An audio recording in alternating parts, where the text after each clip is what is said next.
nutritionally strong than the green cabbage. It's a lot better for you. And lots of iron in there too. There's lots of good stuff in the red cabbage. Now, lastly, I'm going to pop in a little bit of red bell pepper. And I got the red bell pepper mainly for the color because we all eat with our eyes. But can anybody here tell me the difference, other than the color, between the red bell pepper and the green bell pepper? What's the difference, guys? Anybody know? Do you know back there? What's the difference? You don't know? Well, you know, thanks for being honest. If you're being honest, you get a prize, okay? You get one of my I'm allergic to negative people buttons coming at you there. Yeah. Guys, there is absolutely no difference other than the color, okay? It's the same pepper.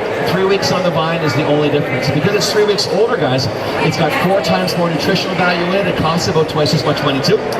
Anybody here worth the money? I'm worth the money, and my babies are worth the money. These are my kids right here. They're worth the money, too. Now, they've done studies. They spent millions of dollars figuring out that there's 2 colors that make us more hungry than any other color. One of them is red. What's the other color that makes you hungry? It's not chocolate back there. It's not chocolate, okay? What? Did you say yellow? What did you say? You said yellow? Did you say green? It's not green. It is yellow. It is yellow, yep. You ladies win prizes, yep. It is yellow, and if you doubt that, it's a tough one. Green's Joanna, green's my most popular guess. It really is. And then orange. But if it is, guys, if you doubt that when you're driving home, they look at the fast food signs. McDonald's, Burger King, Taco Bell, they're all red and yellow. How you doing back there? Good to see you. What's your name? Nice to meet you, Tiffany. Welcome to the show. Let me give you a little gift for stopping in. You're going to get one of my little I'm allergic to negative people buttons there. Now, if we're going to cook this the old-fashioned way, okay, like Mom used to do. Steve, what would Mom add to this next before she put it on the stove?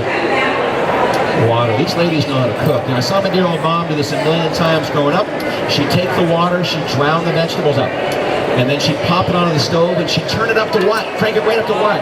High, right? She'd let it bubble it away, all that good nutritional value steaming out to her kitchen. Then finally she'd take it off. She'd, okay, I still see a little bit of life and color in those vegetables there. They're not quite dead yet. And then she'd take her knife too, right there, Linda? Stab them up a little bit, right? Pop them back on the stove. Yeah. That's a real knife, right? Put them back on the stove for another 20 minutes. And after all that time, she'd take them off and go, okay, they look good, dead and done. Let's say grace over the remains. Let's have this mess for dinner. Well, Tina, we're not going to do that today, okay? What we're going to do today, guys, we are going to rescue our vegetables from water. The 2 main enemies of your vegetables, folks, are heat and water. Water is a universal solvent. Heat breaks down all those good cancer-fighting antioxidants. Now, what's in that glass other than water? Do you know back there? What's in that glass? I'm looking right at you, sweetheart. Yeah.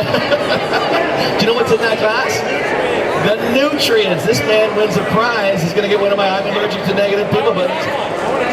You want a juicer? What's your name, pal? Carl, nice to meet you, Carl. There you go, buddy. What's your name? Kim, nice to meet you, Kim. I'm Tim. Welcome to the show, guys. But guys, with those juicers, it's pretty cool. What you do is you take it, you put it into an orange, and you squeeze out the juice, and you give the juice to the kids. Take a bottle of vodka, put it in, and shake it up a little bit, and then drink it. It works real well that way. Yeah. Okay, now, vitamins, nutrients, and minerals, too. And you know what? You're so cute. You get a button. There you go. Well, let me go. Let me give you a button there. There you go, sweetheart. That's for you. What's your name? Oh, Tom Juan. What do you mean? You're gorgeous, Juan. What are you talking about? What's your name there? Liz, nice to meet you, Liz. Welcome to the show. Yeah, guys, vitamins, nutrients, minerals, flavor, color, that's all right in there. And that was a 20-second rinse. Imagine if we were to boil it for 20 minutes. How much you'd actually be losing, right? Now, I'm going to go ahead. There's no more water in here, right, Roberta? I'm going to put the lid on that, make sure I got a nice seal there. And I'm going to pop this on the stove, and I'm not going to turn it on to high. I'm actually going to turn it on to low. I've got 10 settings on my induction oven here. I've got it on number 2, okay? Now, I'm looking for an internal temperature of 180 degrees inside that pan here. Now, I'm going to know it hits 180 because Verna's going to stick her tongue on this thing every 2 minutes and check the temperature for me, okay? Yeah, I ain't going to make her do that, okay? But guys, you know how we're going to know? When we see a steady stream of vapor come out of there, that means it's reached 180 degrees. Now, 180 is the perfect temperature for killing all the naturally occurring bacteria that happens in all of our vegetables, but it's not enough to get rid of the good cancer-fighting antioxidants and all the flavor and all the nutrition, too. Who wants their food to taste better? Say yay. Who wants their food to be more nutritious? Say yay. Who wants to eat everything and anything and never ever gain weight? Say hallelujah. Guys, I'm going to show you how to do that today. Food is not a fad, guys. We eat it every single day. You got to put the good stuff in to get the good stuff out too. Now, in the glass, vitamins, nutrients, and minerals, but there's also some money in this glass too. And I'm going to show you that. I got a bottle of vitamins down here. These are about 10 bucks a bottle. Now, anybody got any kids or grandkids in their lives? Everybody does, right? Now, say you came home. Yeah, you don't have any. Say you came home, guys, and one of those kids is throwing vitamins down the sink. You'd be upset, right? That's money going right down the drain. When we boil our vegetables, guys, where does the juice usually go afterward? Down the sink, right? Have you heard of Dr. Mayo, the fellow that founded the Mayo Clinic in Minnesota? Dr. Mayo said that if our sink had a digestive system, we'd be the healthiest member of our family. He also said that when we boil our vegetables at 212, we should be throwing the veggies away and drinking up the juice. A lot like you do with coffee. You pour the water over the grounds, drink the coffee up, throw the grounds away. I don't want to do that with our veggies today, guys. You're going to love these things. They're going to explode in your mouth. They're going to be so good. And don't look right at him, but a gentleman just sat down by himself at the cooking show. It never, ever happens. So don't scare him off, okay? How you doing back there, bud? Do you cook, sir? You do? What's your name back there, buddy? John. John, nice to meet you, John. I'm Tim. Welcome to my show here. What's your name? Meredith? Did I get it right? No, I can't hear that well. So nice to meet you, Meredith. Welcome to the show, guys. Let me give you a couple pins. And I'm going to give you a couple of my I'm allergic to negative people buttons here just for stopping it. There you go. And there's one for Mr. John back there, too. Okay, guys. Now, what is that? Joanne, what's that say right there? Beta carotene. Okay, we got beta carotene in here. Meredith, what's in this glass? I got beta carotene here. There's beta carotene in here too, right? Now, so guys, when you're boiling your vegetables and you're throwing that juice down the drain, it's like you're throwing money and nutrition right down the drain, okay? So that's good. And guys, that was a quick 10-second rinse, so we're not going to lose that much, okay? But we are going to save a lot of money here today. And we're going to save money by cooking on a lower temperature. Everything I make for you today is going to be cooked on medium to low. And when you cook on medium to low, you're going to save about $1 a meal in your energy bill. And that's about $350 a year if you're cooking one meal a day. But if you're cooking 2 meals a day, and who agrees with me, it's healthier and wiser to feed your family at home. It really is, guys. 2 meals a day over 5 years, you're going to put about $3,600 right back in your pocket. My model finally showed up. Where have you been? You were supposed to be here on Friday. I paid a lot of money to your agent. You know that, don't you? What's your name there, sweetheart? Enid? Nice to meet you, Enid. You get a little prize there, Enid, just for showing up there. You get one of my I'm allergic to negative people buttons. That's for you. Okay, guys, now let's get going around. We're going to be cooking baked potato, fried potato, southern fried chicken in that pan right there. Enid, what would Mom add next if she's going to make fried chicken? What would she add next? Some grease or some oil, something to fry up the food and even on that cooking surface, right? Now, I'm going to show you today that we don't need any grease or oil with our cookware, but we were approached by a heart surgeon about 7 years ago. And he said, I know you kitchen craft chefs cook completely without grease, oil, lard, fat, butter, or water for your vegetables, but I want you to add some of this nasty stuff to your show. John, what is that? Do you know what that is? It looks like lard. Yeah, lard, fat, it is lard. Yeah, the lard, fat, shortening, guys, all the same stuff. Do you know why they call shortening shortening? Because it shortens your life. Shortens your life. Oh man, you guys. Now this is fat. This is the same stuff by the Bob and Iron Skill. It's got a melting point of 105 degrees. Now, what is my body temperature? What's our body temperature, guys? Smart lady, Julian. 98.6. My body temperature is 98.6. This melts at 105. Is my body hot enough to break this stuff down? Ooh, that hurts my feelings. I came on here so you get a better look at me. How about now?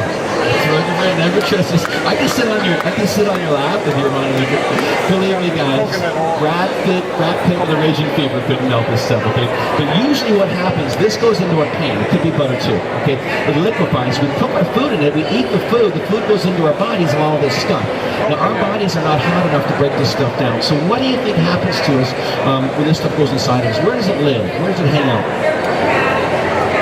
What's that? Arteries. I have a lot of ladies say right to my hips, but, and it's okay to carry a few pounds, guys. It really is. Fat lubricates your joints, but the arteries is what we're worried about today, and the veins, okay? Now, this is called the death of an artery right here.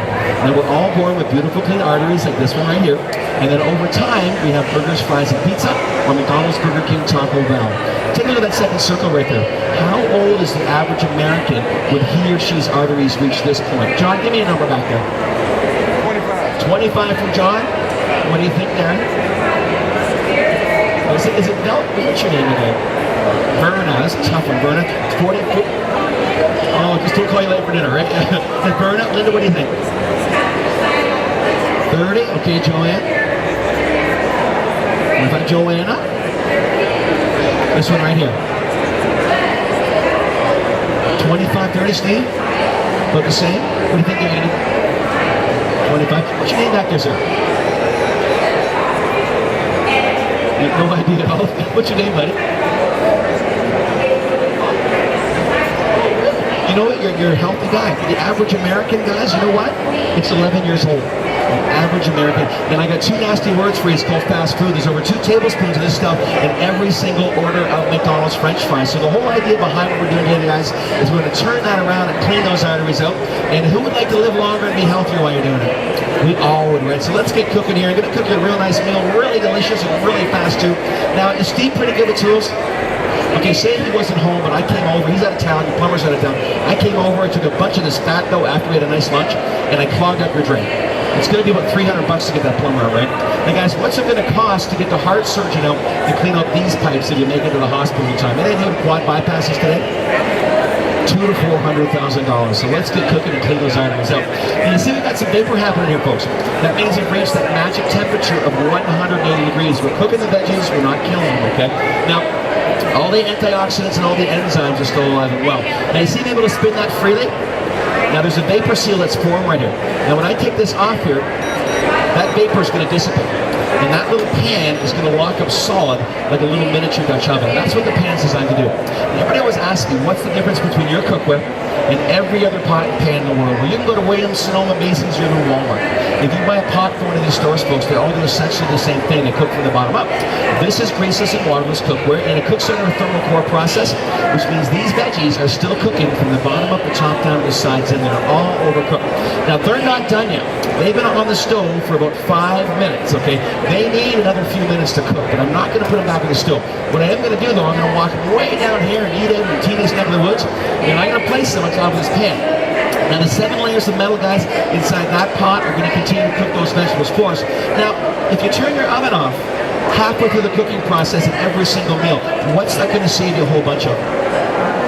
Money. Thousands and thousands of dollars over the course of your lifetime, too. Now, let's go to the main event. Who likes steak and lobster? Yay! I just ran out. Do you like fried chicken back there? Yeah? I'm going to make some fried chicken for you, okay? Now, I've got a dry pan. There's nothing in my pan. Now, let's go ahead and take the potato. Now, I've washed this potato, I've scrubbed this potato, but I have not peeled the potato. Can anybody tell me why I did not peel my potato? What's the good stuff in the peel? All the nutrients. Yeah, exactly. Some smart people over here, guys. All the nutritional values in the peel. A lot of times, we peel our potatoes, you throw those peels into the garbage, and those rats are getting nice shiny coats, kids are getting the flu. Now, 2 types of potato, guys. One's going to be a fried, one's going to be a baked. Now, fried's going to go start side down.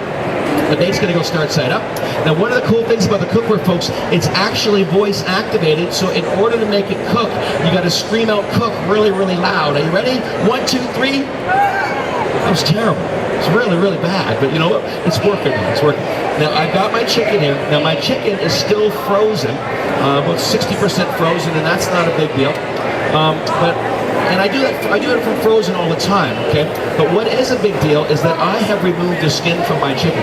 Why did I remove the skin? What is the bad stuff in the skin? Anybody know? The fat's in the skin. But there's also something else that's worse than fat. Beef. What's that? Well, you know, you can get bacteria in a lot of things, but there's something that begins with the letter C.